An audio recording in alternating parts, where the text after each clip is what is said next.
મોડાસામાં નકલી કચેરી ચાલતી હોવાની આશંકા. મોડાસામાંથી નકલી સિંચાઈ વિભાગની ઓફિસ ચાલતી હોવાની આશંકા. શહેરની તિરુપતિ રાજ બંગલોઝમાં ચાલી રહી છે કચેરી.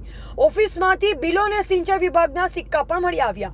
કચેરીમાંથી અનેક શંકાસ્પદ દસ્તાવેજો મળી આવ્યા. રિટાયર્ડ અધિકારી દ્વારા કચેરી ચલાવવામાં આવતી હોવાની આશંકા. કચેરીમાં 7 જેટલા વ્યક્તિઓ કામ કરતા મળી આવ્યા.